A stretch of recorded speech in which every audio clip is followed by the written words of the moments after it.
والله يدعو إلى دار السلام ويهدي من يشاء إلى صراط مستقيم.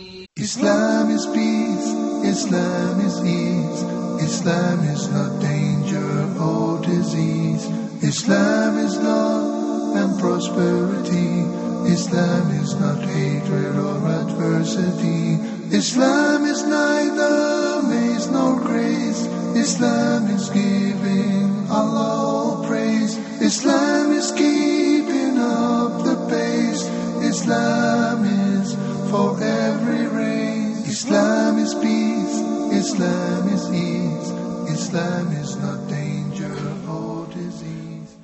Welcome to this edition of Beauties of Islam.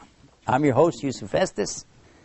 Today we're going to continue talking about the rights and limits, and that is one of the beauties of Islam. I recall when I first came into Islam that I was pretty much impressed with some of the Western teachings and some of the incidences that were taking place at the time. People were talking at that time about the rights of children, children's rights, and I remember thinking that that's an important thing. You know, children have rights, and we should find out, what are the rights of children. At the same time, though, I'm discovering Islam, and I'm looking at Islam and asking, well, what about rights in Islam? You claim that Islam is a way of life, Islam is a complete and total package for all times and all places and all people. So is there anything in Islam about rights for children? And it's funny, you know what? Islam is all about rights.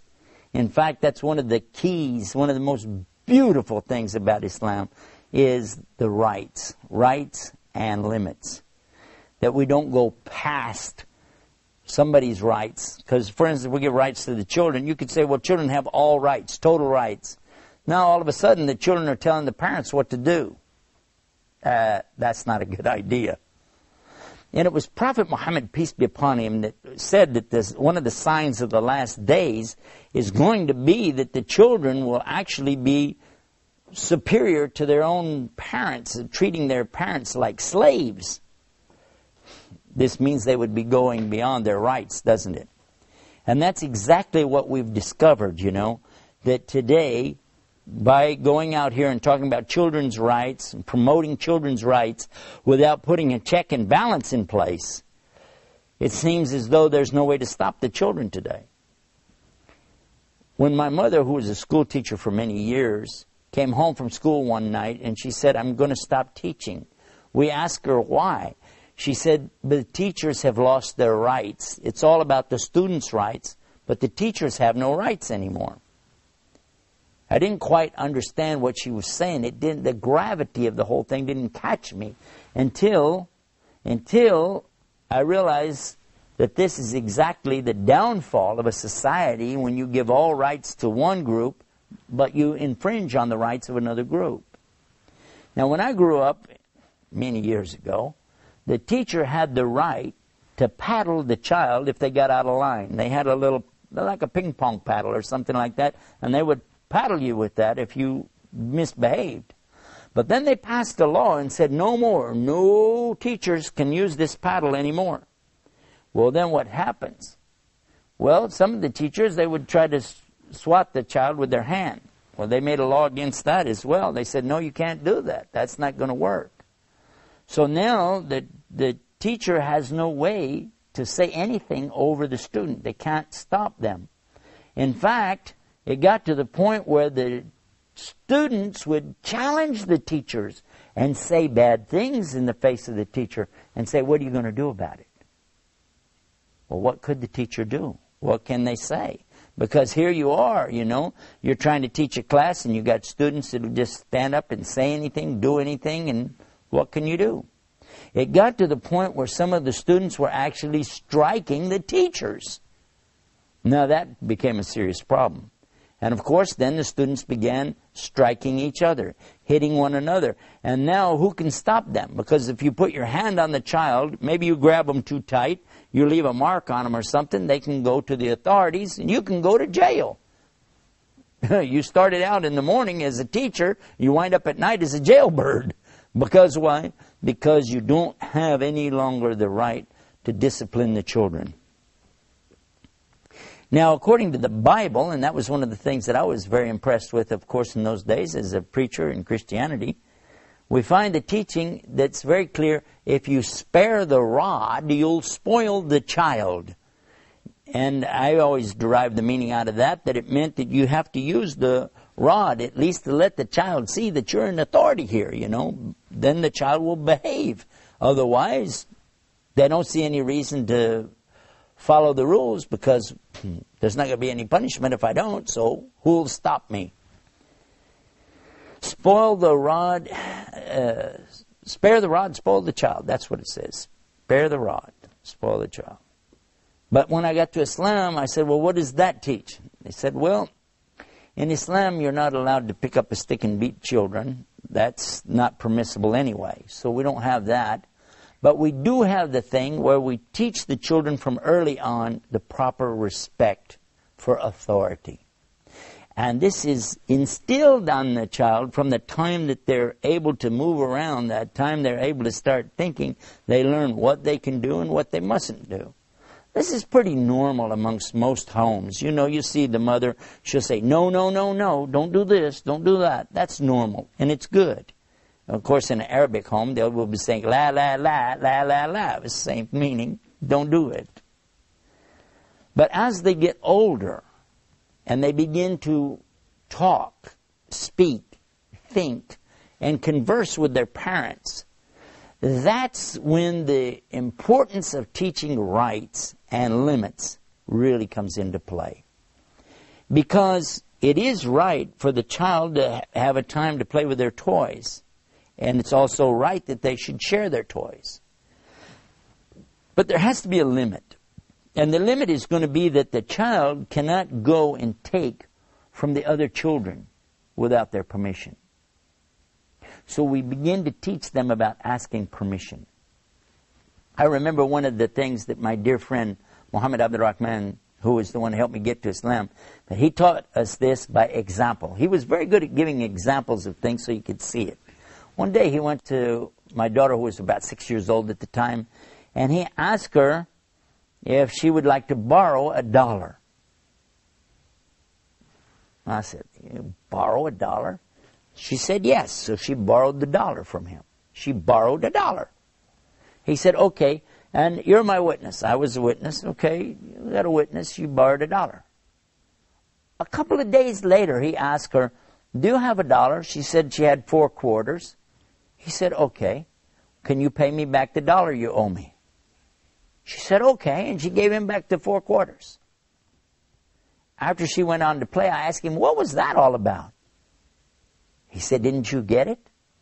I said, no, I don't think I understand what's going on. He said, okay, I was teaching her that if you borrow something, you must pay it back. But you don't pay it back with anything extra. For instance, if she would have said, thank you for loaning me $1, here's the $1 back and maybe a piece of candy, he said, I wouldn't take it. That would be wrong in Islam. That goes beyond what's right. The rights of borrowing are that you give back exactly what was borrowed without anything extra with it. Otherwise it would be called riba or usury. And I thought, whoa, you're teaching a child something, this is too complicated. You're starting out a little kid. He said, no, this is when it's starting. And I thought, will that really work? Well, I found out about it later. Some years later, it happened at the time of Ramadan, and they have this festival called Eid al-Fitr.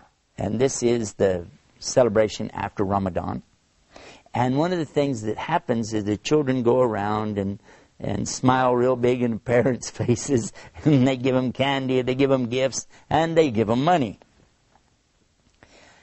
And my daughter, sure enough, she came running up to me, Daddy, look what somebody gave me. It was $100 bill. And I looked at that $100 bill and I was thinking, wow, we can buy her clothes with this. She can get, some toys with this. Maybe we even buy her, an outfit. We can, so many things I was thinking about could be done with that $100 bill.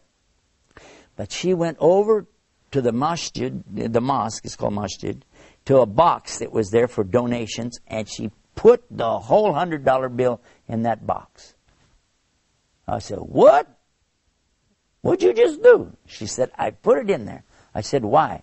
She said, I always wanted to have $100 to put it in the masjid box, because so many times people talked about things that we need, things that the masjid needs, things the school needs. She said, and I knew I didn't have any money, but I knew if I ever got $100, I would put it in there, and I just got to do it. Isn't that good? And I thought about it. I said, look at this. This child has understood something better than I did. Whereas I was thinking we could get her some clothes, we could get her some toys, candy, gum, things like that with the money. And look at what? She's understanding value, a value that's a higher level of value, not just dollars and cents. So what we're learning from this kind of rights is that there is something with limits too. You don't just think about what I get for me. You don't just think about, how is this going to benefit my circumstance right now? But you think about how it will benefit others. And by the way, all the time you're doing that, Allah is for sure going to be recording and making sure that you get full reward here and in the Day of Judgment. So this is something really big for us. This kind of rights that we're talking about, really, we could talk about this for a very long time. There's a lot of depth behind it. But what I'd encourage you to do is to study this. Sit with your teachers of Islam and read the Quran and read some of the stories from the books. Like this is Sahih Bukhari. These are some of the teachings of the Prophet Muhammad, peace be upon him. And we find a lot of things in there that will really help us to understand about rights and limits. And I'll give you an example of just one of the things that impressed me an awful lot about this was the rights and limits is spelled out in one of the chapters of the Quran. Now, in another program, we're talking about this same subject in a bigger detail, but I'll just refer to it for you so that you can look it up. Chapter 49 in the Quran, it's called Surah Al-Hujurat. Surah Al-Hujurat. And when you go to this chapter 49 in the Quran, you're going to be surprised to discover how it's telling you the proper dealings with men and women both. What a man should do, what a woman should do, what women together should do as groups, what you shouldn't do, how to behave, how is your behavior, and the akhlaq is what they call it. This is akhlaq, the behavior. And all of these things are dealing with the rights and limits of a human being. I think this is a good chance for me to sum it up and tell you that if you go to our website, the website it's called beautiesofislam.com, and you'll find programs like this will be displayed there. And you'll get a chance also to find our other links that will take you to the Quran and the teachings of Muhammad. And when you go and watch for yourself these little programs, the snippets that we'll have on there for you, I think it'll help you to put all of it in perspective. But the rights and limits that come with Islam are definitely one of the many beauties of Islam. And having said that, I find myself now we're at the end of another program with so much more to go. So we'll ask you to just be with us the next time right here for more Beauties of Islam. Until then, salam. Islam is peace, Islam is ease, Islam is not danger or disease. Islam is love and prosperity. Islam is not hatred or adversity. Islam is neither maze nor grace. Islam is giving Allah all praise. Islam is keeping up the pace. Islam is for every race. Islam is peace, Islam is ease, Islam is not danger or disease. Islam is love and prosperity. Islam is not hatred or adversity. Islam is neither maze nor grace.